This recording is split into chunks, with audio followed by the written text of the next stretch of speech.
Oh, I think it worked. Yay.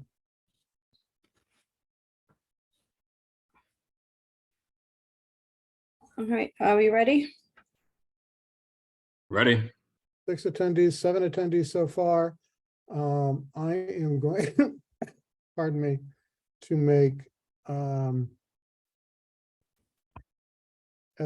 a co-host.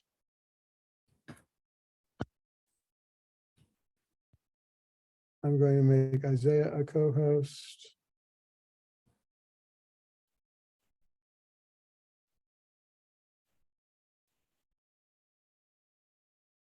And I don't see Brockton Cable, but they're live streaming, so they should be fine.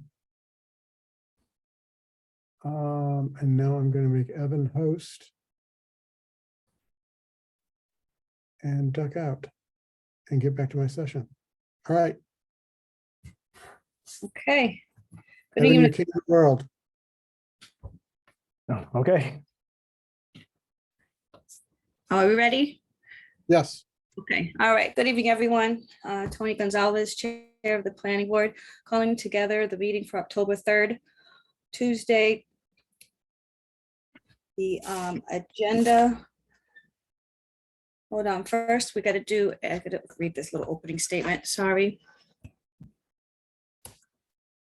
This meeting is being recorded and allows for real-time public participation. Comments can be addressed to the planning board utilizing the Zoom virtual meeting software for remote access. This application allows users to view the meeting and send a comment or question to the chair via the question and answer function. Text comments will be read into the record. For those of you joining by phone, press *9. If you want to ask a question, please raise your hand. A copy of this recording will be on the city's web pages. All votes will be done via roll call to ensure count accuracy. So first, let me do roll call. James Sweetie, Here. Yolanda Spinola, Here. Marty Crowell, Here, and Tony Gonzalez present. All right. Just going to quickly review the agenda. We have a request for an extension, 165 Westgate Drive. What type of extension is that, Evan? They're just asking for a 2-year extension on their previous approval from site plan review Site back plan- in 21. Yes. Site plan review, okay. So we have that request for extension. We have a site plan review for 516 Pleasant Street. We have a site plan review for 897 North Montello Street. We have a site plan review for 43 and 69 North Montello Street. A site plan review for 46 Montello Street. And if you are here for 1315 Main Street Teen Challenge, this has been continued, so this will not be heard this evening. So if you're here for that applicant, you can drop off. All right. First, can I get a motion to accept the minutes from September's meeting? Motion to accept September minutes. There a Second. second? Okay. Roll call, James Sweeney, Yes. Yolanda Spinola, Yes. Marty Crowell, yes, Tony Gonzalez, yes. Thanks. And is the applicant here, Scott Rubin Esquire for 165 Westgate Drive? He is. I'm going to move him over now. Did Rob leave the meeting? I guess he did. Yes. And Scott, do you have anyone else with you that needs to be moved over? I'm not sure if Attorney Nasrallah and Scott Farrier are with us. If anyone else wants to be moved over, just raise your hand and I'll pop you over. If not, I'm happy to make the presentation. All right, Attorney Nezarella is coming over. I don't see Scott raising his hand, so it's probably just you two. So I'll let you guys. Oh, no, he does want to come over now. All right, and he's on his way as well. Yeah, okay, that should be everybody. Great. Uh, Thank you again, Scott Rubin, 71 Legion Parkway, Brockton, Mass, on behalf of the applicant. Not sure if Phil and Scott want to introduce themselves. I'm Philip Nesrela, the applicant and representing the entity. Scott Farrier, Holmgren Engineering. Good evening, folks. Good evening. I don't think we need a full presentation. We just you want an extension for your site plan review that expired earlier this year. And just the reason for the request for the extension, please. Reason for the request is that Attorney Nesrala had originally gotten this approval back in 2021. At some point, we went through a change of ownership and control related to this particular entity, which set him back a period of time. He took over this project at this time completely by himself. When we got to the point where we were ready and actually filed the building permit, we had construction drawings and plans filed with the city. The city mentioned, building department noted that our site plan approval had expired. And so that prompted us to, we also have a ZBA request actually to request that expired as well. So we needed a 2-year extension. We're not going to need 2 years, but as Evan had mentioned to me earlier today, that the extension would revert back to January. So if we only got a January extension, we probably may have started construction at that time, but it would be preferable for us to get a 2-year extension because we're on for ZBA for this coming month to renew the special permit as well. And construction drawings and everything are complete actually, and they're on file. So we have a contractor lined up. We just need to get these this extension and renewal of the special permit as well. They're really very, very small changes. The only changes that we proposed from the original approval have nothing to do with the outside of the site itself, just sort of reconstituting some small spaces in the interior for a better customer flow and for back into the house. It's a relatively simple space. It's in the strip plaza. And so we're just asking that you renew this permit for 2 years to give us a chance to get this construction started that's badly ready to go. Okay, thank you. It seems pretty straightforward. Question from the board, or is there a motion? Motion to extend for 2 years? Okay, second, all right. Roll call, James Sweeney, Yes. Yolanda Spinola, Yes. Marty Crowell, yes, Tony Gonzalez, yes. All right. You're all set, gentlemen. Thank you. Thank you, folks. Thank you very Okay. much. No street acceptances, no zoning changes. Is the applicant here for 516 Pleasant Street? I will move him over.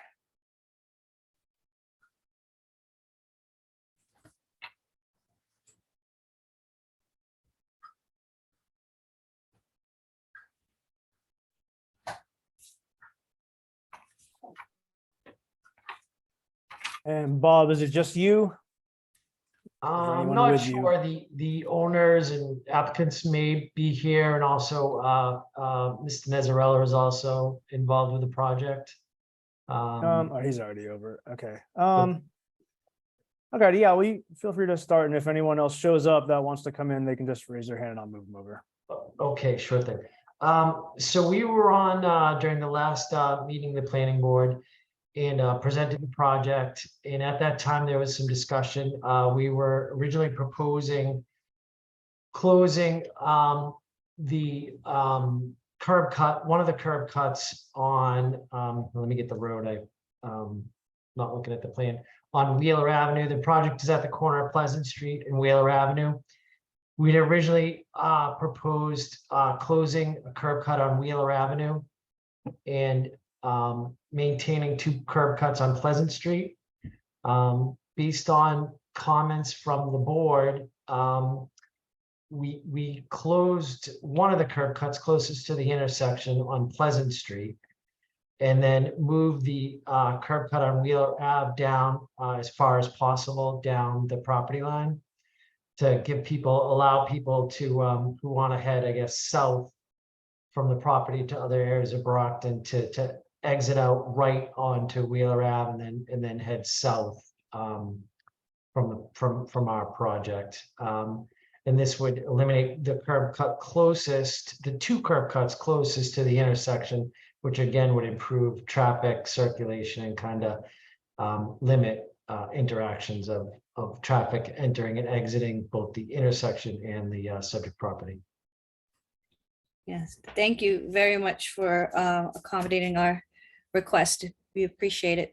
I don't have any questions. I recall this from last month. You met what we asked for. Planning board members, do you have any? Okay, if not, is this open for public comment, Evan?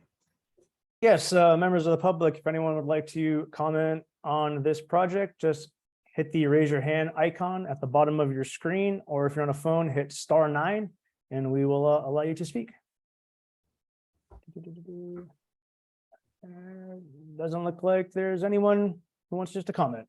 Okay, close that section. Is there a motion? I want to thank those guys for making those changes, and I'll motion to accept with standard conditions. Second, All right, roll call. James Sweeney, Yes. Wanda Spinola, Yes. Marty Crowell, yes. Tony Gonzalez, yes. All right, thank you, gentlemen. Thank you very much. Appreciate your You're time. welcome. Okay, site plan review for 897 North Montello Street. Now we have Attorney Scott Rubin again. Is he doing the presentation? Yes, so we got Scott coming over again. Here he is.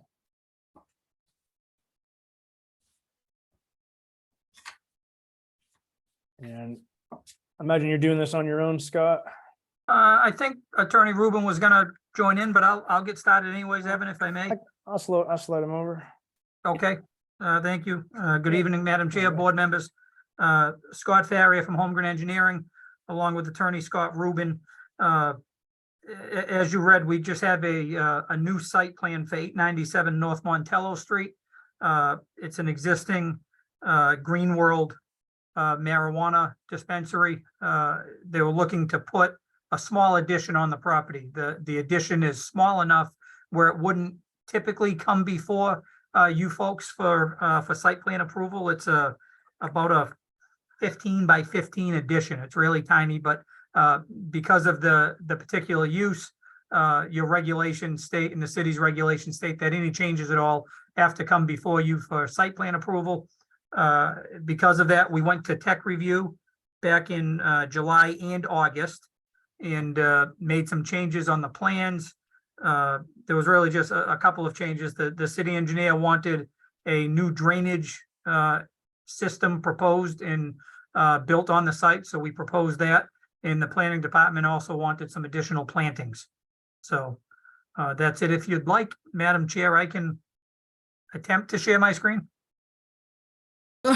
Sure. You got this, Scott. To laugh about. I'll see. Tell me you see Okay. that. Yeah, Yeah. I see. All right. You're there. You're up. Perfect. So here is the plan, 897 North Montello. Years back, it was a Papagino's. Sonny has run the business there for a few years now. So it's this little addition right here that we're looking to put to basically an infill in the existing building. It was previously a dumpster location. So Sonny's looking just to build that out, just to square off the building. The dumpster will be replaced back here in the parking lot. We do have this existing drainage system that Sonny installed back for the original approval to handle the roof runoff. But with the city's new stormwater regs, we're required to handle 40% of the impervious surface on the lot, whether it's new construction or old construction. So because of that, we've proposed a couple of catch basins in the parking lot and are proposing an infiltration system back here off of the pavement that'll satisfy the city's 40% requirement. And Rob and Evan also had some additional plantings that they wanted across the front of the property and a little bit alongside the building. So that's really my quick down and dirty version. Sure, Attorney Rubin wants to talk so we can make some money on this one. So if you want to just give him a second, Madam Chair. All right, a second. There you go. Really nothing to add other than that was a perfect presentation of exactly what's going on.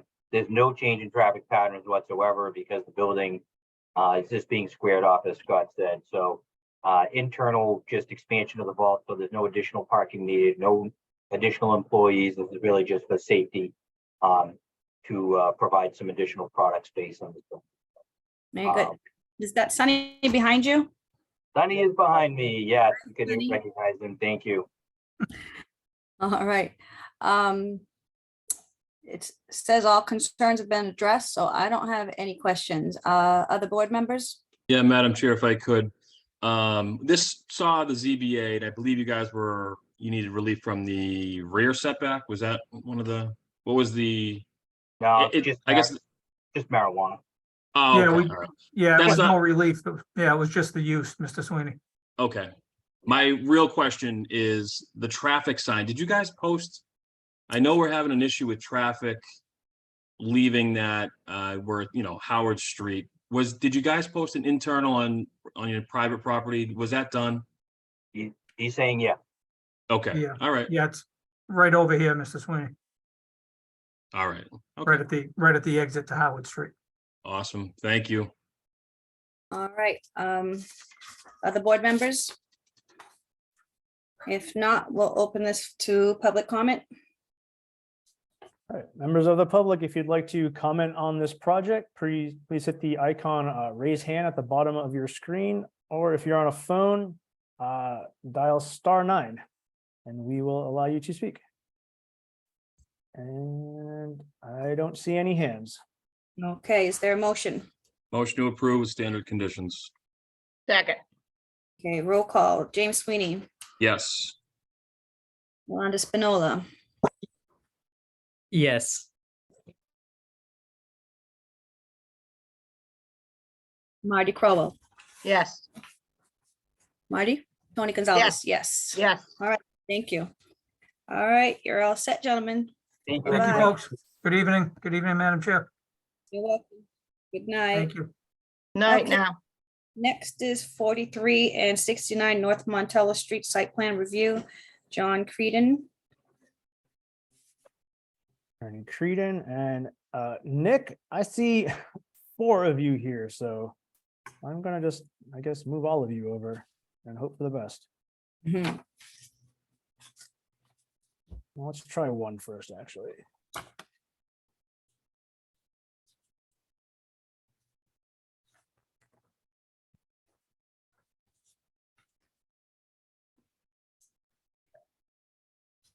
So this is, Can you hear and see me now? Oh, I can see and hear you, Nick. Perfect.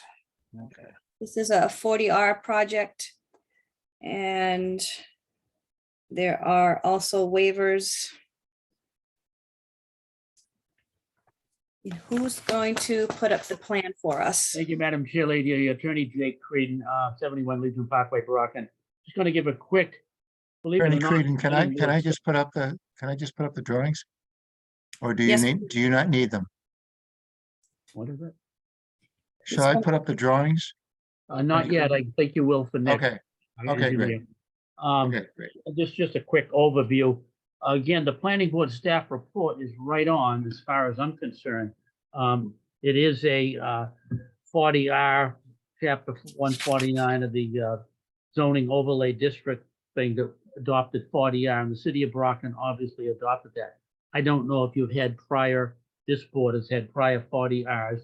They're quite intense, the application, all of the engineering and the legals. You have to dot the I and cross the T. The zoning is a C2. Those 2 buildings, present buildings on North Montello Street, I've had familiarity with them in at least 2 presentations I had to make, in the last 15 years, because most of them have been abandoned. And now they're all abandoned and have been vacant for a while. The proposed use is exactly, fits right in with 40R.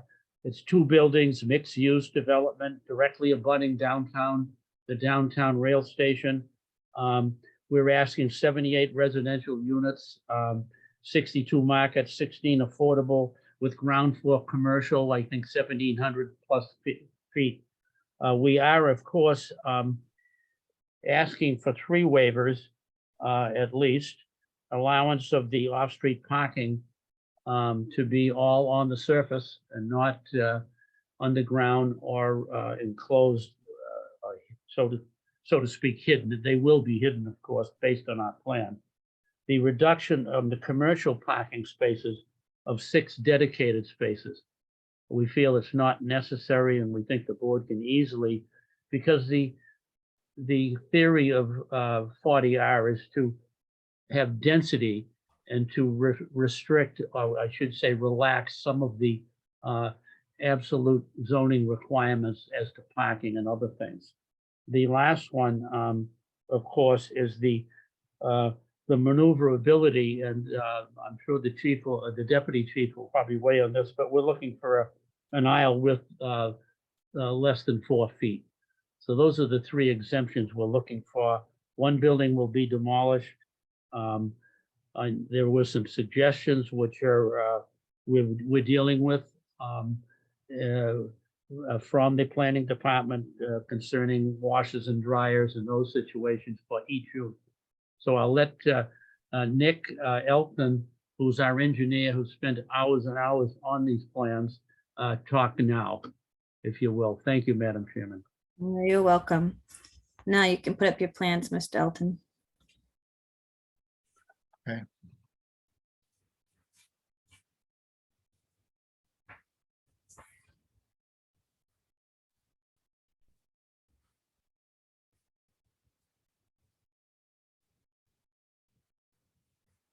I'm sorry, excuse me, it's taking me a second here. We can see, You can see, do you see the drawings? We can Yes. see your Do you see plans, the yes. drawing? You do? Not yet. Okay. No? it's like the first page of it, yes. Yes, okay. Madam Chair, members of the board, I appreciate the opportunity to be able to present this to you. My name is Nick Elton. I am the architect on the project. And I will try to do this as quickly as possible to give you an overview of the project. As was previously mentioned, the project is on a site that currently has 2 buildings, 43 North Montello, which is a 4-story masonry bearing wall building, which we are proposing to maintain and add 2 stories to, and 69 North Montello, which is a masonry bearing wall wood frame building, which we are proposing to demolish because it's in very deteriorated condition. And in fact, just about as perilous a building as I've walked through in my career, and I've walked through quite a few. So we are proposing to remove this building and maintain this building. So the site plan, as you can see right here, this is the existing building, which is the 43 building. We're proposing to renovate it and make it into a grand total of 37 units of housing. It would have a mix of 28 2-bedrooms, 5 2-bedroom duplexes, and 4 3-bedroom duplexes. The intention is to add 2 stories to this building to make it a total of a 6-story building, and I will show it to you in more detail. And then we are proposing to add another building where the old building has been removed, which sort of had this directionality, sort of a vertical, perpendicular directionality to North Montello. This will run parallel to North Montello, and we'll have 41 units with a mix of 7 1-bedrooms, 22 2-bedrooms, 23 duplex 2-bedrooms, 4 3-bedrooms, and 5 3-bedroom duplexes. The intention is for traffic and cars to enter to the north of the buildings, and there is a continuous parking lot that runs to the north of the new building and behind the buildings, between the buildings and the railroad tracks. And then there is an exit point on the other end of the building between the 2 buildings. And the parking lot has been sized in such a way so as to accommodate a fire truck turnaround, to allow for a continuous, to allow them the ability to reach all sides of the buildings and to be able to go in a continuous forward motion, to be able, so they don't have to back out to once the fire is extinguished or the emergency is done. The parking lot includes 4 handicap parking spots, 2 over here and 2 over here. And it also includes 41 standard spots and 18 compact spots. This is in line with what's indicated in the 40R requirements. So it's exactly in line with that. It also is 0.8 parking spaces per unit, which would be 63.9. Sorry, which would be 62.9, and we have 63 here. And so we're fully in compliance with the parking. But I think what was mentioned by Attorney Creedon was that we are looking for relief on 3 counts because we do have some retail, which would require 6 additional spots. What we are proposing to do is to provide 6 of the residential spots to be available during business hours during the day for business use. And then not so between the hours of 8 and 6 in the evening, and then from 6 in the evening till 8 in the morning, they would be available for a residential use. We are also seeking, as you mentioned, that there is only permitted to be 30% of the surface area to be part of surface parking, and we are obviously proposing to have all the surface parking, all the parking spaces be surface parking. But as you can see, most of it is fairly well obscured from view from the street.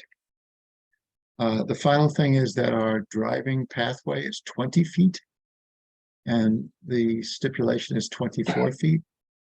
We've done this so as to be able to get some green space around the buildings. And we've done many parking lots in our day, and we believe that this is more than an adequate amount of parking. I'm going to go through really quickly so that you have a sense of what we're proposing architecturally here.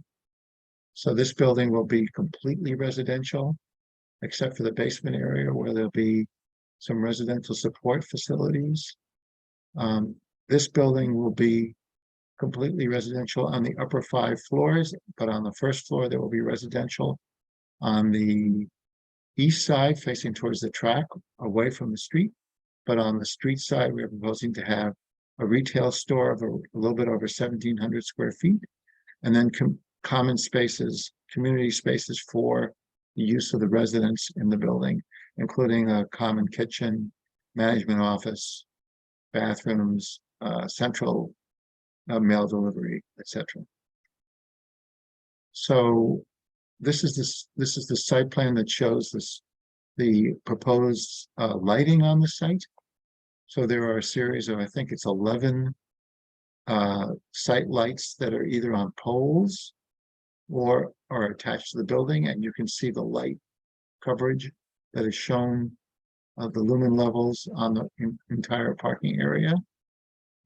And in addition to that, we're proposing 5 bollard lights on the front of the building, more or less in the retail and common areas, to do some low lighting along the edge of the sidewalk.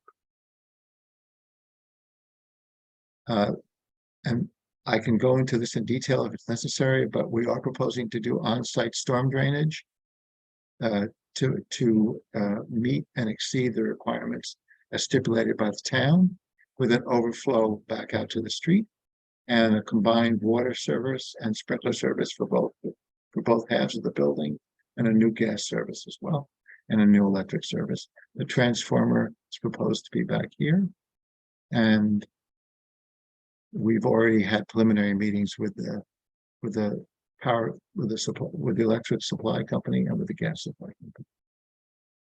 These are details, so I'm happy to go over them if you'd like, but I have them in here just in case. This is the existing footprint of the first floor of the Montello building, which with Montello Street, North Montello being on this side of the building. As you can see, it's a rectangular building, and there is a loading dock on the first floor, which is why I showed this, but I'm not going to show every floor plan of the building. This is the front entrance on North Montello currently. This is the rear of the building.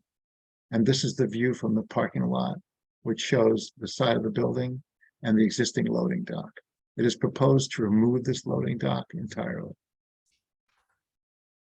So these are the floor plans for the building. I'll take you up one floor. This is Montello Street. This is the parking lot that goes around the building. The main entrance to the 43 Montello building that we're maintaining is right here. We're adding a small addition to the building right here to accommodate the entry. And there's a stair and elevator that goes to a double loaded corridor and a series of living units that are on the first floor. In the other building, we're entering right in the middle of the building. There's the retail entry as well. You enter the building, community spaces are to our right, the retail spaces are to the left, and there is a series of apartment flats along the north and along the north and west side of the building. Please notice that there is 2 egress stairways here and 2 egress stairways here. So this is the second floor, where essentially it's a similar floor plan on this in this building, but in this building now there's retail, there's residential apartments on both sides of the building, some facing towards Montello to the west, sorry, and towards the train tracks to the east. And please notice again that there's 2 egress stairways here and 2 egress stairways here. There's also an elevator in each building, an elevator here and an elevator here. This is the 3rd floor of the building. And in this one, what we are proposing to do is again have the same amount of residential units. However, there is a bridge connector between the 2 buildings. So the egress stairway for this floor and the second egress stairway on this building and on this building drop away, because this egress stair and this egress stair meet the needs for the entire building. And what this gives is that in the event that there is an elevator failure, people will be, if there's an elevator failure on this side, people will be able to go over to this side to still be able to use the elevator. And of course, the reverse is true as well. So these are, again, flats and flats all the way around on this building on the 3rd floor. And the 4th floor is very similar. But the 5th floor is a little bit different. On the 5th floor, there is again this bridge connector, the elevators on both sides. But there is a common roof deck that faces out towards North Montello on the front of what is now the new 69, and also a common roof deck for the use of the residents on the front of 43. This is done to be able to provide the kind of outdoor space, but also it is done so that the massing of the building drop away a little bit as it approaches the street. So in other words, these portions of the building, as they face the street, are only 4 stories, whereas the rest of the building is 6 stories. So the units that are located in this building on the 5th floor are all 2-story units. They're like little townhouse units, duplex units. Many of them have little outdoor balconies, and typically they have the kitchen. In most cases, they have the bedrooms on the lower level, and then when you go up to the next level, they have the kitchen, dining, living room. In this building, it's the reverse. Mostly the kitchen, dining, living room is on the 5th floor. And when you go up to the 6th floor, there's a series of bedrooms up above. So these are 2-story units. And here, most of them, because of the longer views, most of the kitchen, dining, living rooms are located on the top floor. And the proposal is to have, in all the shaded areas that you see here, that these are proposed to be areas to have photovoltaic electric solar panels that will generate about 15% of the electrical use for this entire building. So this is a view of the building facing it from the front. As you can see, this is 43, which is the existing building right here, and the proposed 2-story addition with a common outdoor deck for the residents. And this is the new proposed entrance. You can see also that these are a graphic to represent the solar panels, and these are the two-story units that are located on the 5th and 6th floor of 43 Montello. We are keeping the intention of these or the appearance of these doors, but the main entrance will be over here. On the 69 building, the main entrance is in the middle and there's a canopy. In both cases, there's a canopy here that covers you as you're entering the building. And this portion here is, we don't know exactly, but we're hoping to try to get a convenience store in here. It's 1,700 square feet, and they have additional storage area on the basement level to accommodate their needs. And over here is the common community space, and you enter in the middle. This center core here is where the stairs are, and the elevator is, all the elevator entrances face out here on the street. And you can see that the building is articulated with some bay windows facing on the street to break down the scale. There are bay windows over here and over here and over here. And this is the 4th floor common residential deck. So it sort of mimics what's in this building. And finally, these are the 6-story portions of the building. And it's important to notice that what we try to do is do the front of this building so it looks similar to the old 69 Montello, with a brick front and a similar cornice, etc. So as you can see, there is the proposal of a 3-story glass bridge that connects the two buildings. And that allows you to enter to the north of the building and come around and come back out between the two buildings so that there's continuous vehicular traffic. And I mentioned before, this allows for additional egress and a duplication of the elevator use. This is the rear elevation. So looking at it from the train tracks, you can see it still has a fair amount of articulation at the back. Again, these are the flats on the lower 4 floors, and the upper 2 floors are the duplex units for this building. And the upper 2 floors here are the duplex units for this building. And these are the 4 stories down below. This is a cross section looking in the southerly direction. Sorry, said that wrong. Yes, this is looking in the southerly direction. So what you see behind this is for the existing building of North Montello. And sorry, this is wrong. This is the northern side of the new building. I apologize. So you would look at the northern side, which has that small portion that's brick, to look like the former 69 Montello, and it has a bay window on the side. And then what happens is that beyond it, you see the side of 43 North Montello and the addition up above. This is looking at the southern side of 43 Montello. So this is the existing building and pretty much with, of course, all new windows and fenestration. But it would be pretty much of an historic restoration of the building. And then above it are the 2 stories of duplex townhouses, many of which have balcony spaces that look out. Okay, this is a cross section through the bridge. And this is looking in a northerly direction at the other end of the new building.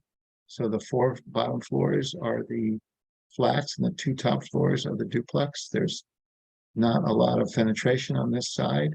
But this is the area where the 2 egress stairways are serving the building. And again, this is the cut through the bridge that connects the 2 halves. And this is similarly the same cut through with the egress stair with the entry lobby for the new building. And this is 43. So this is the historical restoration of this side of the building, plus the 2 stories of duplex additions up above. This is the outdoor space for the residents. And finally, these are some views of the building in a three-dimensional aspect. So this is looking at it from the southeast on Montello Street. This is 43 North Montello with the two-story addition. As you can see, it's set back from the street. This is the new 69 Montello building. Again, a portion of it is set back from the street. And even here, it goes from a 4-story building to a 5-story building to a 6-story building. This is the portion that is supposed to mimic the former appearance of 69 Montello. Solar panels up above and the glass bridge in between. Excuse me, Mr. Elton. Can I just stop you there, please? This is my last image. Okay. So, No, this is a good one too, and I wanted to have you wait on this. okay, so okay. The board had questions, so I was hoping you had Okay. something in color. And then we can address some questions that we had, but go ahead, sorry.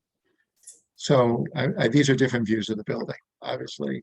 So this is looking at it from the south on North Montello. This is looking at it from the north on North Montello. This is looking at it in the rear from the north into the parking lot and to the side of 43. And this is looking at it from the south into the parking lot. And that ends my presentation. The building is a total of 78 units. The two buildings combined with 63 parking spaces, and it's approximately 110,000 square feet, including the basement. There are a lot of common facilities, including exercise rooms, common laundries, tenant storage, all located in the basement of both buildings. Pet washing, pet grooming facilities as well. Bicycle storage as well. Pet grooming, that's a first. I haven't heard of that in a 40-year yet. Nice. I'm not sure who's gonna address this, but it's my understanding, you've already agreed to put washers and dryers in all the units rather than a shared laundry area downstairs? We have agreed to that. If that's a requirement, we will do that. Yeah. There is definitely enough space to do that. Okay, and there were some issues with the refrigerators and some cabinets colliding, not properly positioned in the kitchen. Has that been corrected in all of the units? I believe it has. So hold on, Nick, can you go to A5 and or A7? I just want to point out what they're talking about. Okay, okay, wait a minute, hang on. Hold on. Okay, Okay, so in the center bottom unit, right above the north arrow, okay, the kitchen there, the refrigerator is kind of pushed up against the counter on the top there.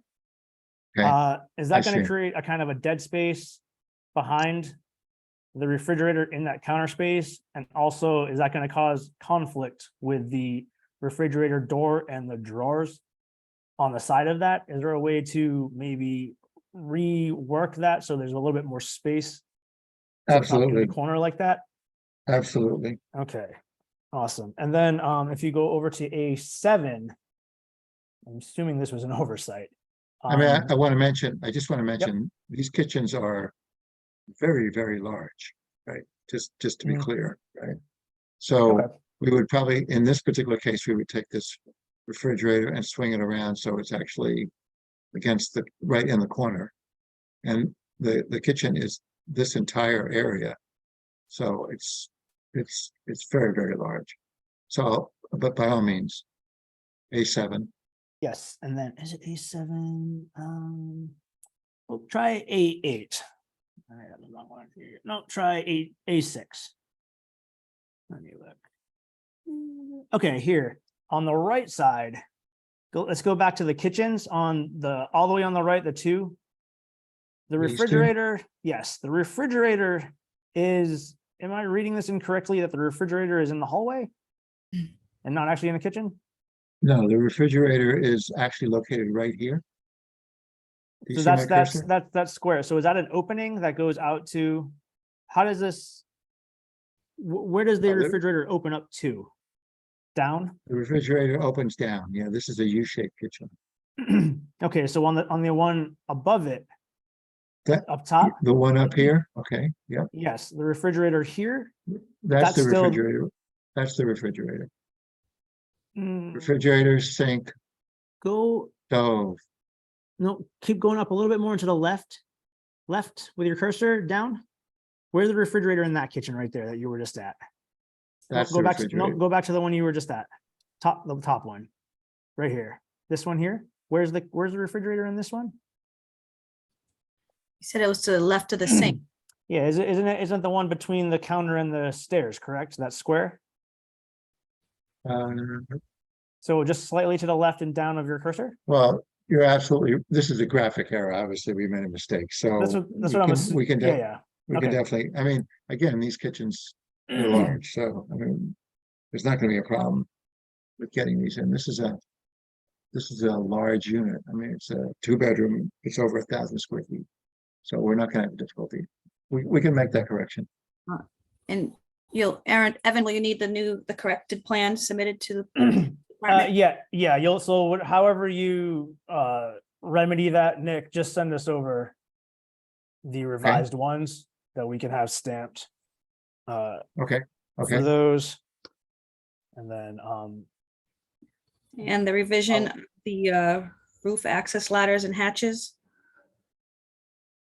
okay. I'm so, sorry, I'm not here. I wasn't aware of this before this, so. That's okay. Can you just explain how the roof access works in both buildings? You're talking about this particular one. Is that- Either one. When we were reviewing this just recently, and it looks like there's is there a way to access the roofs outside of just a ladder that goes through a hatch? And how far does that ladder access extend? It's not more than one floor, is it? So basically, you don't have to climb up like a 2-story ladder just to get to the roof, right? You actually, just one second, please. You can see there's the access hatch. So the short answer is you have to climb up from the 5th floor up to the roof.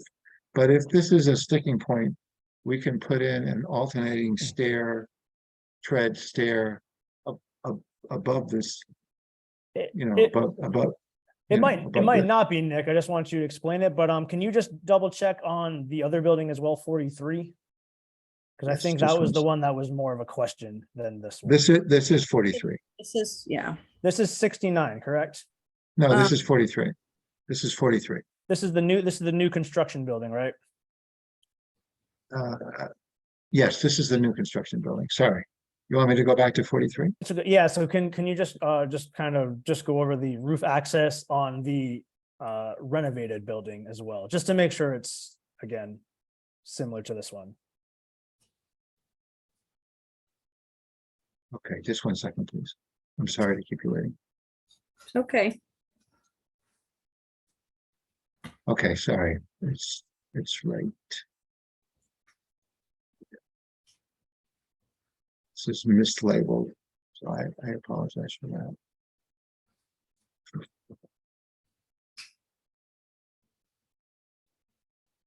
It might be A22. Right, okay.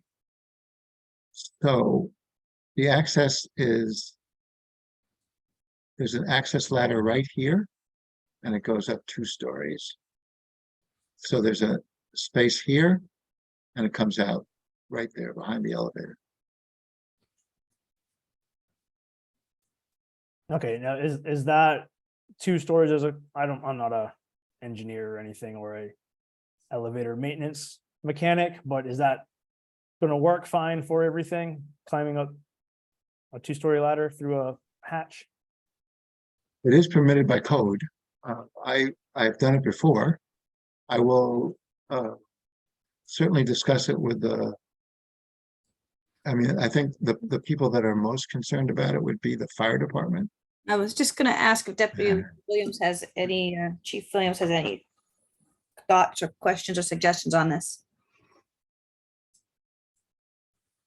This has been sized so that somebody with a full apparatus, oxygen tanks, et cetera, can go in a vertical manner straight up and there's more than enough clearance. Yeah. Because this is about 5 foot by 5 foot.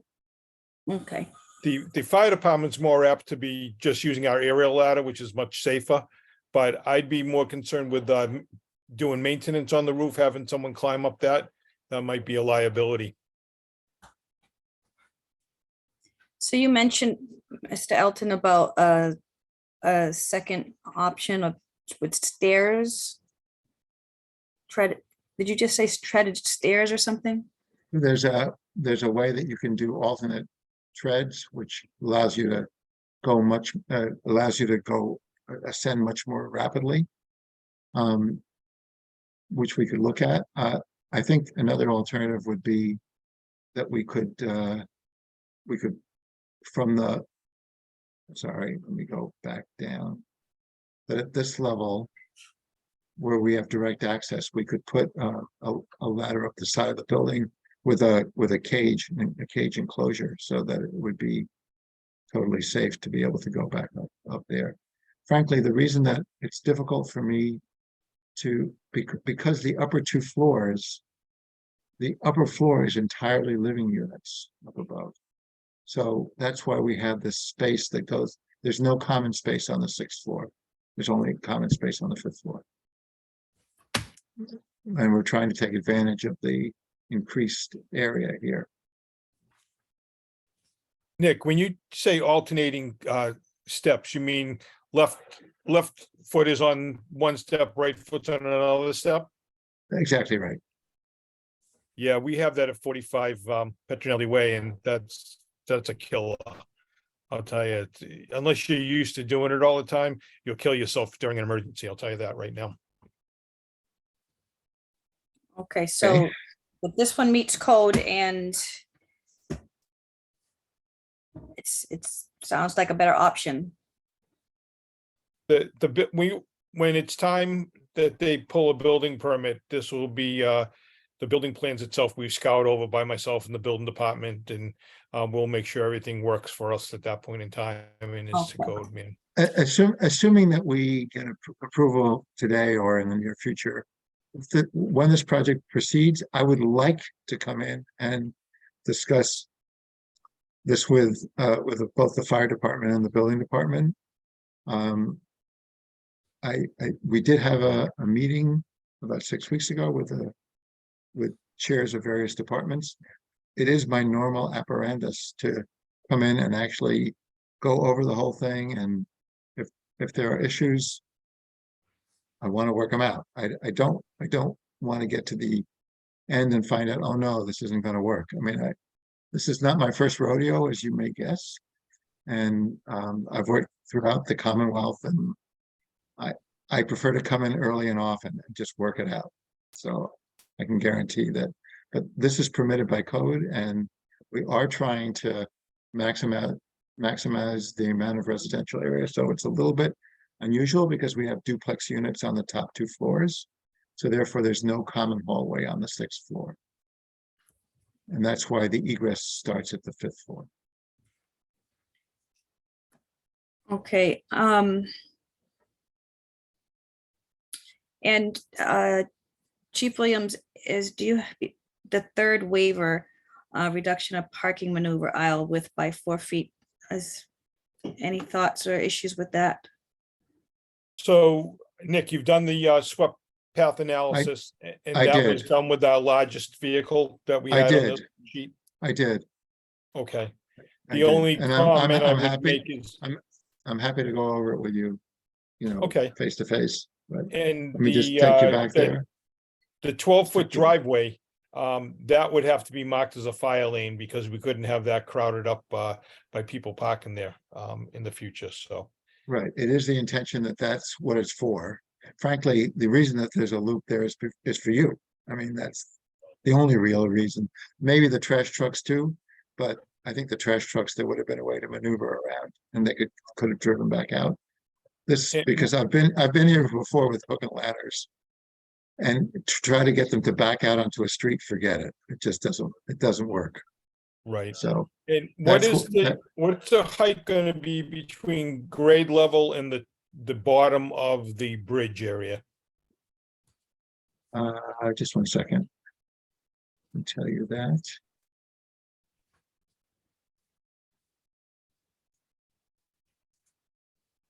Sorry. Sorry to keep you waiting.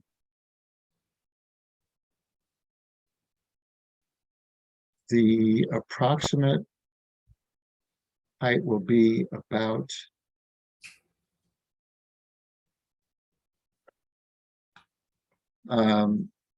27 feet, 26 feet, something like that. Okay, that's perfect. And could you just go over with me the location of the relocated hydrant? Don't think I relocated a hydrant. Okay, I thought originally there was a plan that you were gonna relocate a hydrant. I believe there's a hydrant in front of 69 now. Right, this is the hydrant right here. Can you see it, my cursor? Yep, And I wasn't proposing to relocate it. okay, I perfect. did- That works yeah. for me. Okay, All right, thank you. And I'm sure we'll get together once the building permit's pulled or the well, but application's way, made. let me make, way before the permit is pulled. Because I would prefer to come in. I did reach out. I don't think I spoke to you, sir, but I spoke to, do you have a fire prevention officer, I believe? I am the head of the Fire Prevention Bureau. Okay, well then I probably did speak to you. I probably called you and spoke to you because I spoke to you and to the building commissioner prior to, but I didn't get into it. I didn't get into the details because I was told that the process of going through the 40R, that I shouldn't be contacting you directly. But I am perfectly willing to come in your convenience. Okay, yeah, anytime. I don't remember a conversation. Okay. But that's entirely possible that I forgot it. But yeah, Okay. anytime you want to get together, we're more than happy to meet with you. Okay, great. Okay, and you answered my question about the retail store. It's probably gonna be for convenience items. Other board members, questions?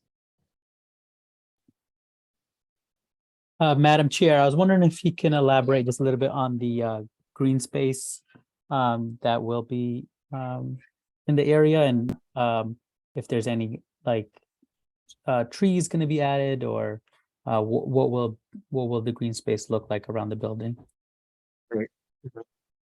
Let me start by saying that we're proposing to add, I believe it's 10 trees. This is important for everybody to know. So the developer has voluntarily ceded an easement to the town of 1 foot on the front of the lot, because the current sidewalk is 7 feet plus a 6-inch curb. And we're making it 8 feet plus a 6-foot curb. And we're doing that so we can have tree wells that are 5 by 3. And we're adding 10 street trees. We're proposing to add 10 street trees to the front. And this is designed so that it will meet handicap code requirements to allow a 5-foot space between the edge of the sidewalk and the front of the building or the property, so as to allow 2 wheelchairs to pass each other at the location of where the trees are located. Additionally, I wanted to mention that we are proposing to provide, I think it's 7 bicycle racks, 1, 2, 3, 4, 5, 6, sorry, 6 bicycle racks that can accommodate 2 bicycles for visitors at any given time. And they will be in that same line with the trees, so that doesn't obstruct the passage of people pedestrians being able to walk back and forth. We are proposing don't remember exactly, but I'll point them out. In addition to these 10 trees, we're proposing 1, 2, 3, 4, 5, 6 trees on the site, which are located here. And in the submission, there is a landscape plan with a landscape schedule of what the trees are, the size, and so forth. And then around the perimeter of the building, sorry, I believe it's 7, maybe I kind of 1, 2, 3, 4, 5. No, it is 6 trees. And we are proposing landscaping all around the edge of the building and pretty heavy, tallish landscaping bushes at the front of the building at the front of the parking lot to obscure the visual, in addition to fencing at the front of the parking lot, decorative fencing at the front of the parking lot. There is a secondary means of entrance into the community space along here. So that's open right here. There's also plantings proposed here in front of the community space. And I'm sorry, I forgot to mention, these are flowering shrubs. Flowering, I can't remember right offhand, and I'm sorry, I don't have a landscape plan in front of me, but these are ornamental small trees. And finally, there are plantings proposed along the entrance, the new proposed entrance to 43, which you can see along this way, which are also bushes, a mix of different kinds of bushes. Does that answer the question adequately? Yes, great. Thank you. Appreciate it. Any other questions? Madam Chair, if I could, first of all, Nick, it looks like a very, Is there anything else? can you hear me, Nick? I can hear you. Okay, so first of all, it's a very, very unique and a great I'm sorry, I'm not project. hearing anybody. I just want to make sure that I haven't lost. I'm speaking, can you hear me? Okay, You I can't hear can't us? hear. Okay, might want to dial in. Okay, what am I doing? Can, I have lost you. I can't hear. Back in now, I think. I wonder whether I can't hear. look at the chat. I just sent something in the chat. Okay, maybe Mr. Creedon, you'll have to take over. Unless there's somebody else. What's your question? Okay, Jim? I'm very sorry, but I My, can't hear anybody anymore, and I don't really know what to do at this point. so, my first question would could- be, I don't have a function to chat or anything. I've lost all that. Okay, What I think I will do is close my.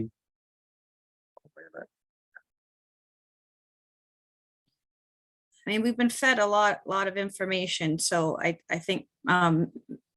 Creedon can probably step in if you have a question, Jim. yeah, I guess a couple of my questions would be, first, is there any kickback at all from the MBTA in terms of the project? Yes, that's been ongoing, Mr. Sweeney, for at least a couple of months. And it's been very cooperative. And all within the code situation. Okay. Second would be your exterior lighting scheme. You did mention some for the front of the building. However, we've got an uptick, we've got the train in the back. Could we add some exterior lighting to all the buildings from the reverse side, the train side? I don't see why not. Can you hear me? Can you hear me? Yes. Yes. Okay, should I put up the light? Because there is a lot of lighting on the north side, on the rear side of the buildings. Okay, yeah, Currently. if you wouldn't mind taking me around that, that'd be great. Okay, I'm sorry, I'm gonna share again. Can you see this now? Mhm. Yes? Yes. Okay, so there is lighting in the parking lot. I don't know why this is cut off, but there's lighting at this, oh man. Lighting at the side of the building here. This is a pole light right back here. This is a pole light. This is a pole light. This is a pole light. This is a pole light. This is a pole light. This is a pole light. And there are two lights attached to the side of the existing 43. So there's a significant amount of lighting in the back of this building, and the train tracks are right here. So Nick, my specific question is off the building, how it's projected off the building. Can we add something, Nick? You mean, you're talking about off the building towards the train track side? Just on the building, lighting on the building so you can see it at night. Oh, okay. We certainly can add that. We haven't gotten to the point of of designing the lighting on the building yet. Okay. But we certainly, but I will say this, this is going to be, we're trying to meet what they call passive house. And certainly it has to be minimum LEED gold standard. So we respect what they call night light or night sky lighting. So there'll be no uplighting. In other You words, could we will downlight not- it, right? You we could would downlight it. downlight it. We would downlight it, but we would definitely not uplight it. As So, long as you could see the building from the train is the objective. okay, yeah, we could. That's good. Hey, I want to show off my building. He's done a great job, so we want folks to see it, and that's what we want people to see when you come through Brockton. My Right. last question, during construction, you're gonna fence everything off during your building stage. Are you gonna put an advertisement of what it is so that folks know what's being built? There'll be a project sign. Okay. All the way around, wrapped all the way around the fencing? I mean, we certainly can, if that's something that you want, we can certainly do that. I think it just looks cleaner while you're under construction if that's not an issue. So in other words, sort of a material that's on the project, on the fencing on both sides, probably towards the track as well, or is that? No, well, are it you doesn't looking- necessarily have to be towards the track, but at least during construction, the street traffic, yes. Right, okay, yep. I mean, And we then- usually we'll have a graphic of the, we'll probably have some repeating graphic of what the building looks like when it's completed. Mhm. Uh, uh, And that's all I had. Thank you very much. Thank you very much. All right, Marty or Yolando? Madam Chair, I know one of the buildings has a billboard on it. Is that something that is going to be removed going forward, or do they plan to maintain the billboard? That's going to be removed. Good. Because that billboard is currently obscuring a lot of the windows. So it would make it impossible to put the living units in those locations. And also there's a small cell phone tower. I think it's outdated, but we're removing that as well. Great, thank you. Thank you. Any questions, Marty, before we move on? No, I'm good. It sounds like a beautiful project. All right. Open to public, Evan? Members of the public, if you'd like to comment on this project, please use the raise hand icon or dial *9 if you're on a phone. And I see one person who would like to speak. So allow me to. Let's see. Jed, can you unmute yourself? Yep, can you hear me? All right, we can hear you. Ah, ahead. Great. Good evening, Madam Chair and members of the board. My name is Jed Haresco. I live downtown at the Soko Lofts at 147 Center Street, where I own a unit. I support this project, which may surprise some of you, but I support the project because it has 3-bedroom units and 13 out of 78 from my reading of the plans. And while that number is still low in my view at 17%, it is nevertheless a welcome step forward. And as you surely know, nearly every development that has come before this board in the last couple of years have all been 2-bedroom units or smaller, and all are rentals. And to that point, even where there were some 3 bedrooms, such as Impressive Flats down the street, there's only 4 of them in that development. As you know, we have a housing crisis in Mass and in Brockton. I would submit to you that it's not only about affordability, because, for example, we have families who do have the means to afford market units, but they just can't find one, right? They can't find one large enough for their family. And as well, as was alluded to, legally, this helps our city make progress towards our 40R requirements, the MBTA Communities Housing Law. And then lastly, I am the son of a historic rehab architect, and I believe that Brockton's old buildings are an essential part of our character. So I'm really, really relieved to hear that the existing building at 43 North Montello will be largely preserved. It looks great. So again, I support the development and hooray for the 3-bedroom units. Thank you. Thank you. Thank you. Is that the only hand raised, Evan? Looks like it. If anyone else would like to speak, use the raise your hand icon, dial *9. I don't see anyone else. And Madam Chair, if you just wouldn't mind for a second, as Nick said, he's gone back and forth with our department and the city departments pretty extensively. I'd say, what, for the past year or so? Yes, that's correct. Yeah, we've done a lot with this project, and again, like, our department really supports this as well. I would love to see it pass. Okay. That's all. All right, so first, we'll need a motion. Madam Chair, all of those all of those issues that we had were rectified, right? As far as washer dryer. So we Yeah, don't we're- necessarily have to we're gonna- keep that as a stipulation. So- We're gonna read them into the record and include the download. If you're gonna make a motion to pass, then include the downlighting to be seen by the train, and then the project sign wrapped around the fencing on the traffic side, along with the wash and dryers in each unit, revision of the location, refrigerators. A new site plan will have to be submitted to the department, and the relocation and setup of the roof access ladders and hatches.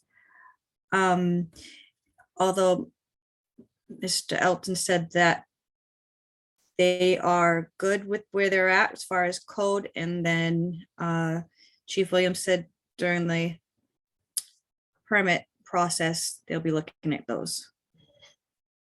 All right, so I'll motion to approve with those conditions. Madam I'll Chair second. Lady, could I interrupt just for a second? Would you, are you gonna do the waivers separately, or do you want to include them? Yeah. The waivers will be separate. Thank you. Mhm. All right, there's a first, is there a second? I'll second it. Okay, all right, roll call. James Sweeney, Yes. Wanda Spinola, Yes. Marty Crowell, Yes, Tony Gonzalez, yes. All right, now we have 3 waivers separate. First one is parking, allowance of 100% off-street surface parking. Is there a motion? I make that motion. Second. Okay, roll call. James Sweeney, Yes. Wanda Spinola, Yes. Marty Crowell, Yes, Tony Gonzalez, yes. All right, another one for parking, reduction of 6 dedicated commercial parking spaces. Is there a motion? yes, I'll make that motion. Second. Okay, roll call. James Sweeney, Yes. Wanda Spinola, Yes. Marty Crowell, Yes, Tony Gonzalez, yes. All right, and the last one is for design standards, reduction of parking maneuver aisle width by 4 feet. Is there a motion? yeah, I'll make that motion. Second. Okay, roll call. James Sweeney, Yes. Wanda Spinola, Yes. Marty Crowell, Yes, Tony Gonzalez, yes. All right, thank you, gentlemen. Thank you, members. Thank you so much. We really appreciate it. Thanks so much. Our thank you, ple- Mr. Elton, very much. Our pleasure, really. Last up, 46 Montello Street. It's a site plan review, and the representative is Farland Corp. And over now.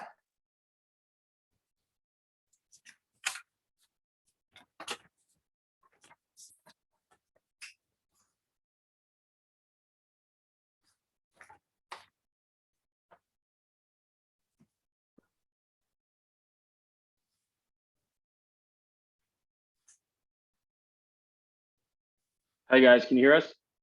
Yes. Okay, great. Thank you for hearing us tonight. My name is Joffrey Anatole. I'm here with John Marchand from Farland Corp., who has done the engineering for this project. Also here with David Siebert from BK Architects, who is the architectural firm for the project. And so essentially, we've already gone to zoning. We've already gone through 2 meetings at tech review. And, the purpose of today is to really go over the site plan for the project and any questions or concerns you guys may have that have not already been addressed at tech review. So I don't know if our presentation is going to be quite as long as Nick's, but I'll let John take over from here, and then maybe Dave can follow up, and then we can, answer any questions or concerns anyone may have. Sure, thanks. Thanks, Joffrey. John Marchand from Farland Corp. If I could request permission to share my screen. You should be able to. Does it not allow you to? Let's see, can everyone see this? Oh, there you go. Yep. Okay. So 46 Montello Street is just over 26,000 square foot site. So it's just over 0.6 acres. It's currently occupied by a vacant commercial building and surrounded by paved parking. So on this plan, north would be facing to the left, and to the east of the site would be the MBTA. There's a stone retaining wall. There's a 27-foot wide covenant and 30-foot wide zone of influence running along that property line.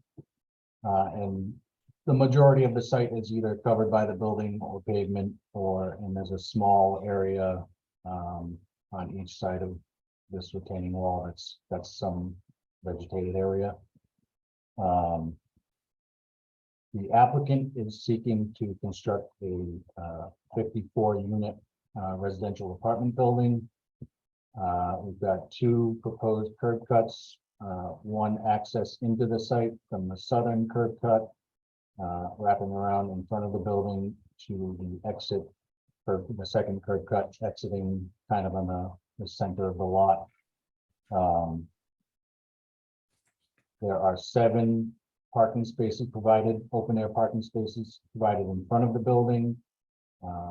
There's 51 total parking spaces, so the remainder of the parking spaces are provided under the first floor of the building, with some of the rear parking spaces sticking out from underneath the building, in the back of the building. As Joffrey had mentioned, we've received ZBA relief from off-street parking. We do have 13 of the spaces are compact spaces. We have 3 handicap spaces, 2 within the footprint of the building, and 1 additional van accessible space at the front of the building. For utilities, the applicant is proposing water, sewer, and electric coming from Montello Street, also gas from Montello Street. Stormwater for the site will be collected. There's a trench drain in the back and some trench drains up front, which will discharge to a subsurface infiltration basin with some chambers. That will overflow into the existing stormwater infrastructure on Montello Street. Inside the footprint of the building, there are trench drains to collect runoff from to collect the whatever's needs to be collected in the interior of the building. That's connected to a oil water separator, which combines with the sanitary sewer discharging to the sewer in Montello Street. And in speaking with Joffrey earlier, I think we've actually oversized these grates, and that's something that we'd be looking to coordinate with the plumbing engineer for final plans. I think we have right now 18-inch wide trench drains, which are well oversized for this. So we'd be looking to coordinate that with the plumber for final design. Let's see, we have a trash room at the front of the building with a floor drain that's connected to the sewer. For landscaping, we don't have a lot of green space on the site, but we are proposing some shrub plantings along the front of the outdoor parking areas and along the front of the building and around the proposed transformer. And we're also proposing a 6-foot high black ornamental fence along the northern and southern property lines, as well as a smaller 36-inch black fence along the front parking spaces. As far as lighting, we're proposing some wall pack lighting along the front of the building here.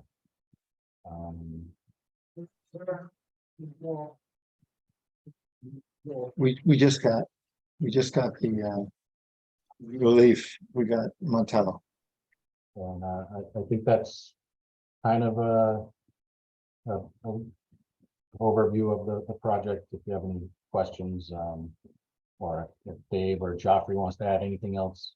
Yeah, so I think Dave can take over from here. Dave, maybe you can pull up the renderings and, walk everyone through here who hasn't seen them. I, certainly see some new faces here. But, everything we're doing is obviously code compliant. It has to be. There's no question about that. We won't be able to build unless everything is code compliant. And, the general design here is very similar to what we did on 47 West Elm Street. In regards to aesthetics, kind of going super high end with Nichiha, kind of improvements that, we're doing above and beyond what we did on 47 West Elm Street in an attempt to, kind of continuously improve is, one thing is these units are significantly larger than the units we have on 47 West Elm Street on a square footage basis. So that in and of itself is something. Another thing is all the 2 bedrooms are 2 bedroom, 2 baths, something we didn't have at the other location. We also have a common area. We have separate office space. We have an indoor kind of lobby area. So there's a lot more common area and amenity space. We're also going to have space for a gym. But I will let Dave take over here and kind of show the renderings and, general project overview. And then, again, we'll be glad to answer any questions. All right, David Siebert from BK Architects.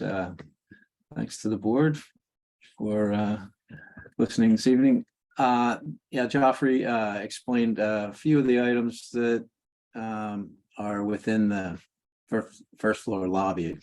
But some of the site plan areas, notably this landscape area at the curb and a wall along the front edge have been altered since tech review. But other than that, the scheme incorporates a drop off and covered exterior curb entrance into the building, into a vestibule where you have your mailboxes, a small common lobby at the first floor, trash facilities, storage and utility, and 2 stairs, an elevator will hit the ground.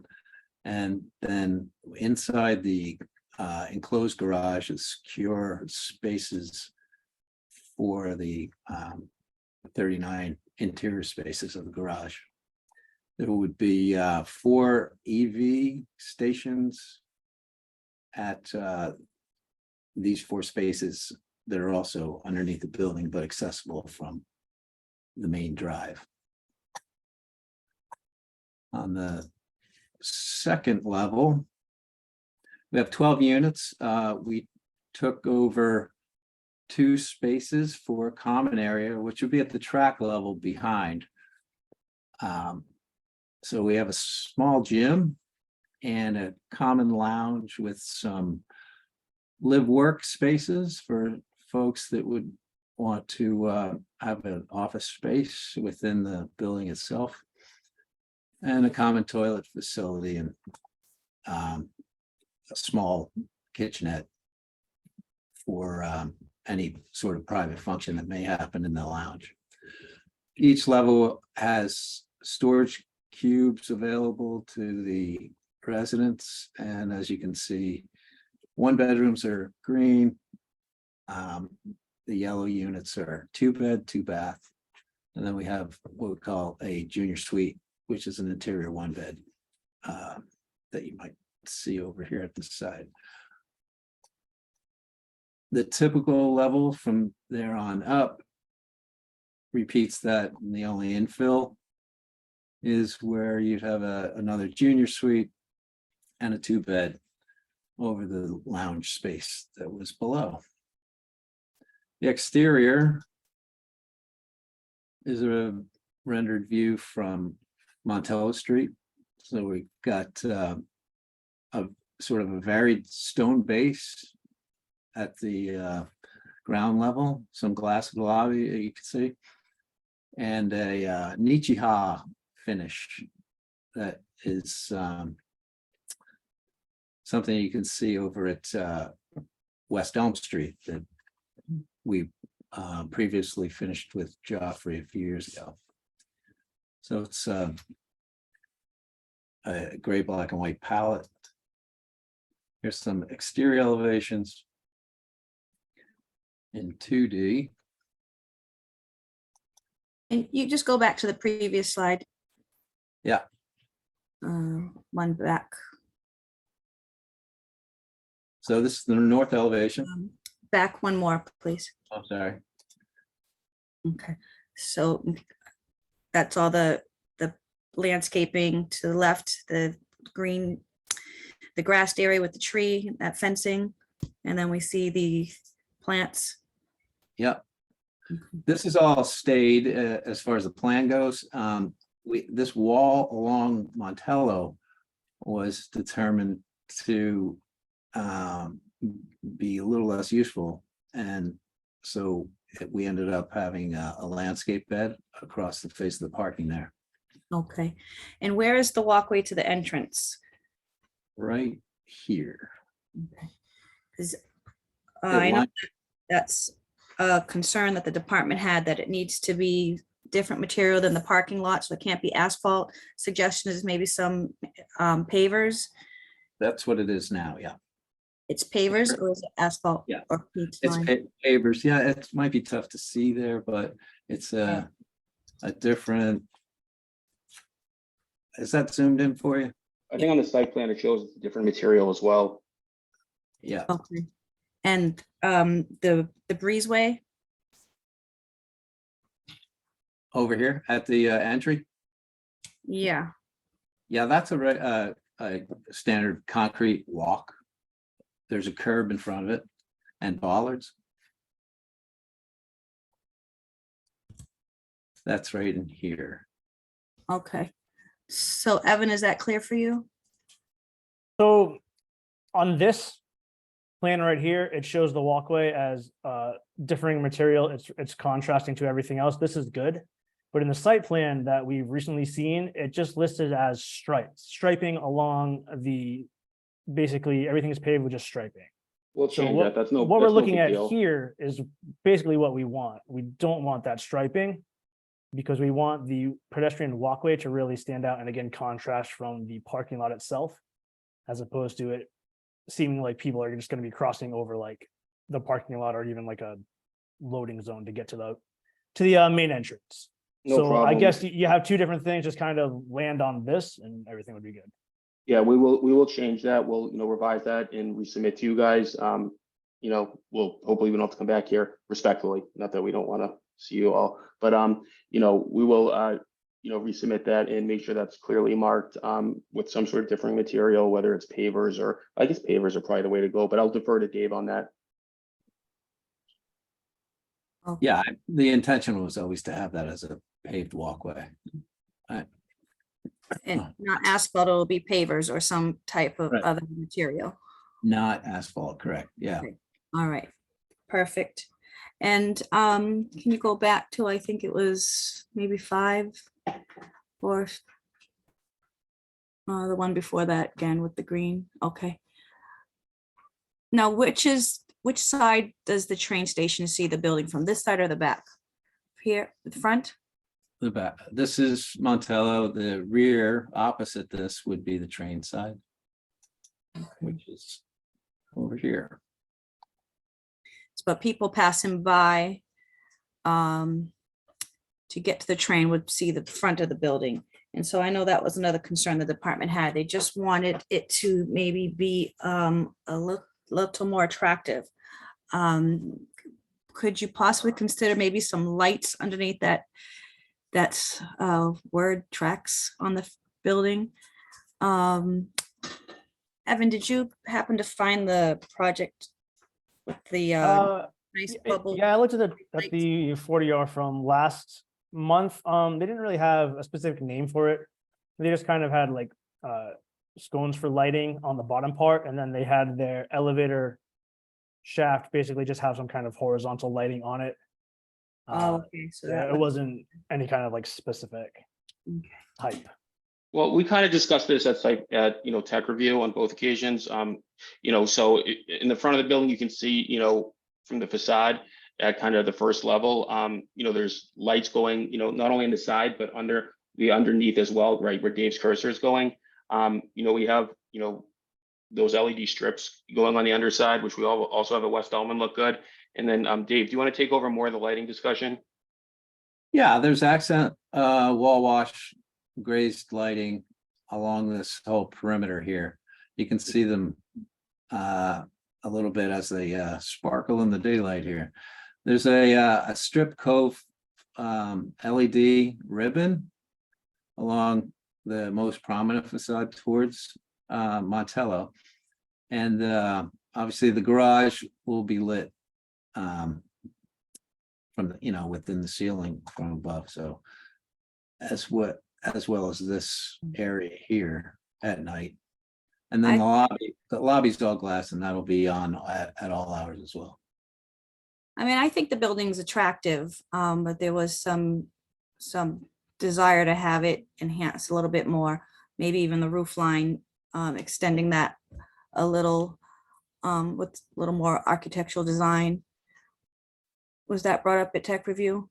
I say, yeah, Madam Chair, I guess really the thing they're looking at is just more something that would give it a little bit more texture, a little bit, to kind of break up the flat lines and right angles and kind of flatness of it, the cubeness of it. I know you guys did the one on West Elm. That is some feedback we've gotten from the community over the years, is that they kind of don't like that really blocky.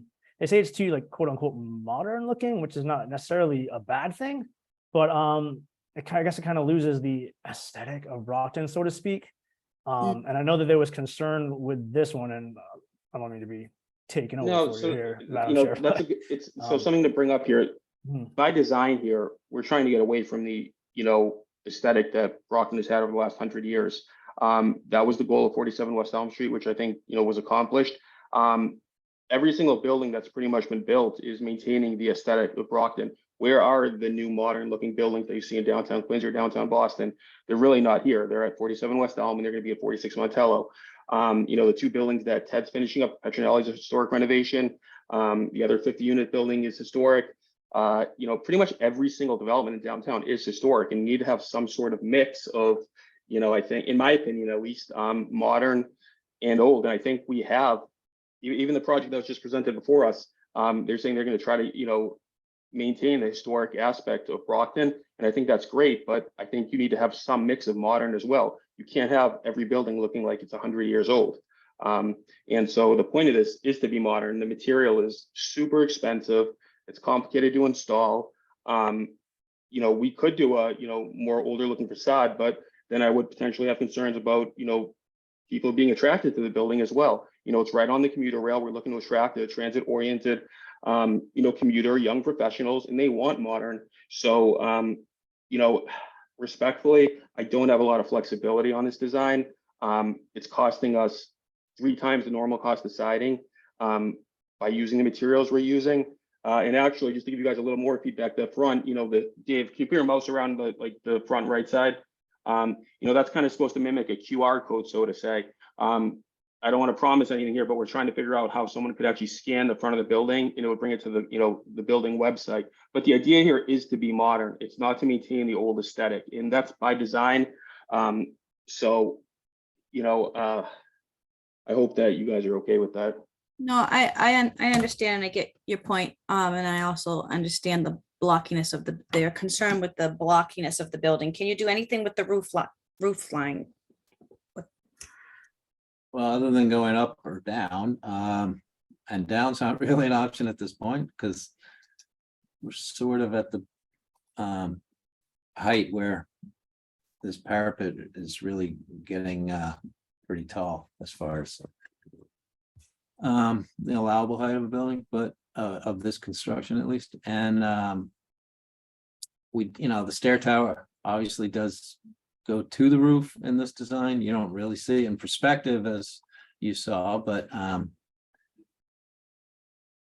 suppose from a few views further out, you definitely see the stair tower and elevator popping up a little bit. Yeah, it's just a question of really raising the parapet. Dave, do you have the I'm looking at the other renderings we had from zoning. Do you have those up by any chance, or maybe I can share my screen to give the board a different perspective from a few different angles so they can see what people will be seeing? If you have them ready to go, sure. All right, is it possible to, let me see if I can share my screen. While you're sharing your screen, there is a comment. Someone is saying, an anonymous attendee, the color scheme looks as if they ran out of materials. It appears to look unfinished. So can you see I'll get to the color scheme in a second, actually, and there's a rhyme and reason behind it. So here's kind of some additional renderings from the street view. You know, here's another rendering from the back and kind of a rendering from the side. Again, you know, very modern materials. So in regards to the color scheme, and Dave could probably talk about this more, but black and white is timeless, right? It's a timeless style that really doesn't go out of style. You know, we could throw red, white, yellow in here. We can make it, you know, appealing, but you know, the idea is this is going to be, you know, a landmark building for downtown Brockton. And one of the reasons we wanted to make it look super modern. Now, throwing in things that are kind of with the times, with the fad, was something we didn't want to do. We wanted to keep the building looking timeless over the years. And that's why we have a black, white, gray design. You know, that was popular 100 years ago. It's popular 80 years ago. It's popular 60 years ago. It's actually very popular now. And it's going to continue to be popular in the future. You know, if we throw in kind of, in my opinion, some sort of, and again, Dave can probably speak more on this, some sort of, if we make this more than what it is, I think it's too much and it ruins the kind of simplicity of it. You know, from what we were trying to, you know, do here, but that's kind of just the simple colors are by design. It's not that we ran out of materials. Right. Again, I think it's attractive, so. I mean, so, and then I don't know if I have any others here, but you know, in the back here, we have a strip light, which is, you know, to represent the MBTA and the commuter rail as well. And again, you know, if everyone has you know, driven by 47 West Elm Street, we're using the same materials that you saw in front. And, you know, it's gonna be a modern looking building that I think is gonna be in the right place for downtown Brockton and, you know, what everyone's kind of looking to accomplish by, you know, attracting market rate renters to this location. This is a 100% market rate building, and you know, we are happy with the aesthetic of it. I don't know, Dave, if you want to add anything else. I'm going to stop sharing. Dave, you can continue to share. Do you guys want to see anything more of this, or? Let me just open it up to the other board members to see if they had any questions. So we're not wasting your time. Yeah, Board- Madam Chair, I guess the QR code piece of it, if you can elaborate a little bit more on that. I feel like all the other sides of the building look fine to me. I guess it's just more the part that looks more like a QR code I feel like is the hope that people will take a picture of the building and they'll pull up information, or what So do I you almost hope? regret even saying that. You know, when we were initially doing the design, our idea was to go ultra modern here. And so what we're trying to figure out is if we could somehow get, you know, that side of the building where if you do snap it with the QR scanner, it would actually bring it to the website. I don't know if that's going to be possible. Right now, from, you know, when we initially went to zoning 2 years ago, between lawsuits, interest rates, and everything else, trying to make a QR code work on someone's cell phone is really, you know, at the very end of our list of to-dos. But the idea was, you know, again, trying to mimic something that's, again, modern, techie, you know, and, you know, just kind of trying to, just little cool kind of subtle features that, you know, people might appreciate. Just like on 47 West Elm, for example, I don't know if you know, if you look at the building, there's a huge 4 and a 7 in the front, you know, unless you're probably told that, you wouldn't notice it. But this is kind of one of those subtle features we're trying to put in there that, you know, you say, oh, that's cool. Okay. You know, it makes sense to me. But I don't know if we're going to be able to turn the front of the building into a QR code. I don't want to promise that. I'd be lying if I said we could do that. I mean. All right, thank you. Other questions from the board members? Madam Yeah, Madam- Chairwoman, I don't have a question, but I do have a comment. I think it's a beautiful looking building. And I for one agree with, you go to Boston, you see a mix of modern and classic, and the colors are certainly classic. I like it. Okay, good. Just my 2 cents. Thank you, Marty. Jim? Madam Chair. Yeah, I think the building's outstanding. I know he's been through the gauntlet on this project. My only question would be any kind of exterior lights from the backside, from the train side, just to be consistent. Could we do that down, any kind of downward lighting, or maybe 1 or 2, whatever you think might work, but just some sort of to make it pop from the train?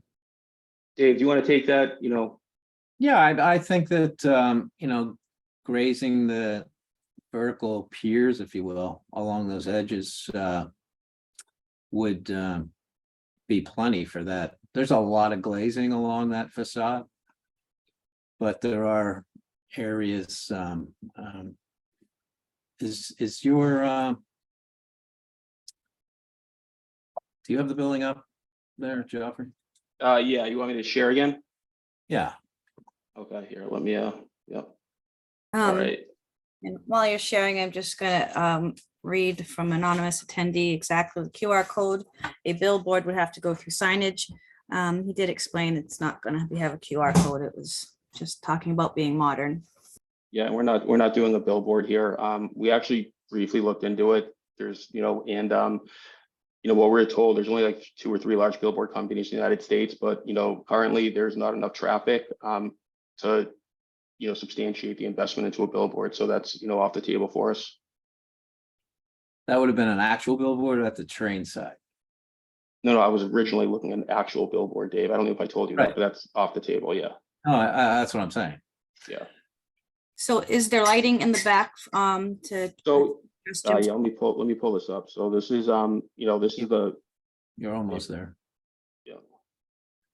Okay. Yeah, as I was mentioning, there's obviously a lot of glass facing the east facade and the train tracks, but there are, a few bays where we could graze the side of the structure to give that a little pop at night. That would be fantastic. What exactly are you calling it? Grazing? Yeah, it's just a term for lighting that illuminates the edge of a vertical edge. it So, would be like a long accent light. yeah, So a long accent light on rear building. So should this get passed, that would be just one of the conditions to throw in there. Problem. Now you do it on both ends, or I think we have space here, Dave. Do we have space to do it on both sides? yeah, I think the wider base and maybe I'd like to space it out somewhat evenly, or at least as it makes sense with the rhythm of the Yeah. bay. Can't imagine you would destroy this beautiful looking building. Yeah, well, hopefully when it's full, there'll be a lot of lights on. Okay, are we ready to open up to public comment?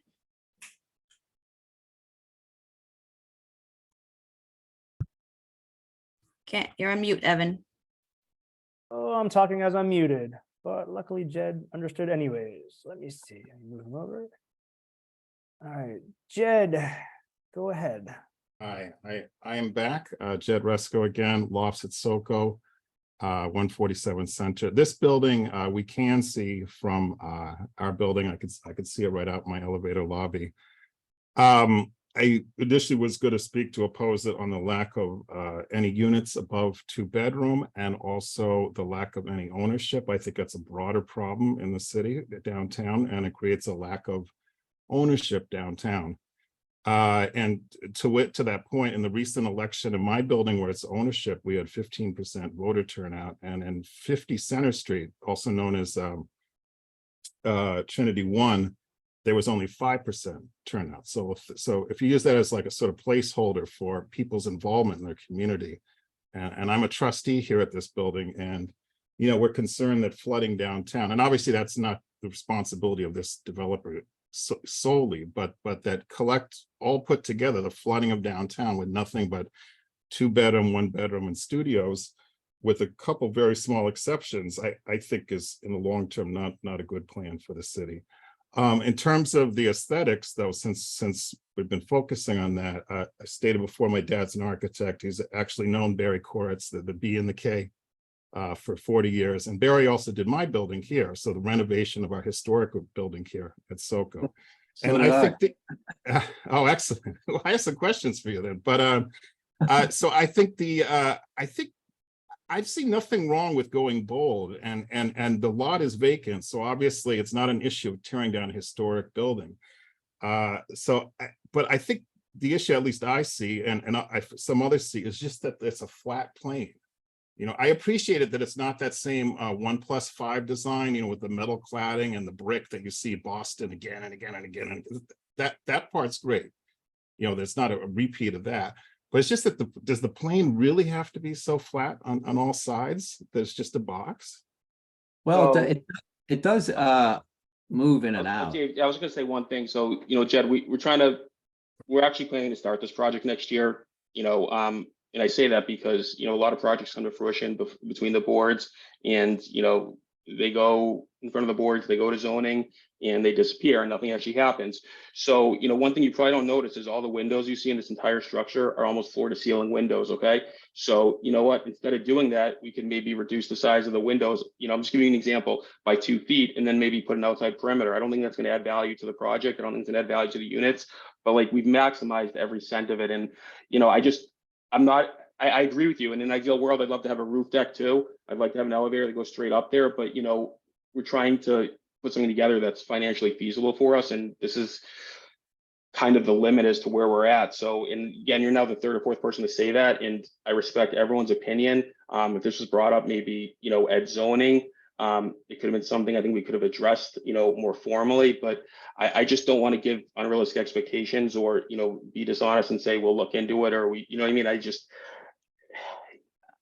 want to be honest. I'm sorry if, All right, thank you. Anything else, Jed? No, that was it. Thank you. And thank you for your response. Thank you. Okay. Any other hands raised, Evan? If anyone else would like to speak on this, use the raise hand icon or dial *9 on your phone. And does not look like she would like to comment, so you're good. All right, and I'm sorry, Chief Williams, did you have anything? Were you good with this plan? No, ma'am, we're good with it. We put our input in during the site plan review, and I think this will be a great project. All right, wonderful. Is there a motion?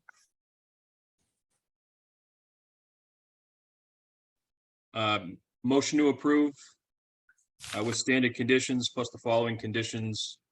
But let me take that back. Are we adding on the breezeway, or was that settled?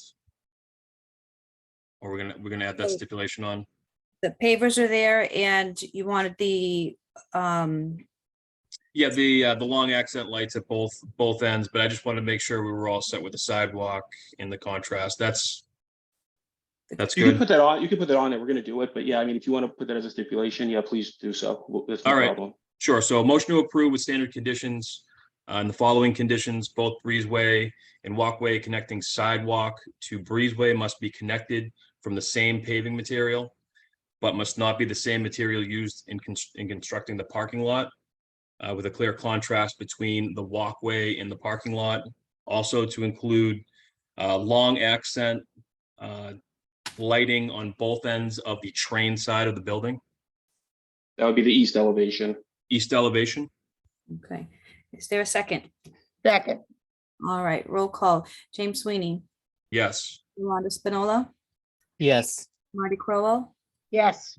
Tony Gonzalez, yes. All right, congratulations, gentlemen. Thank you. Thank you so much.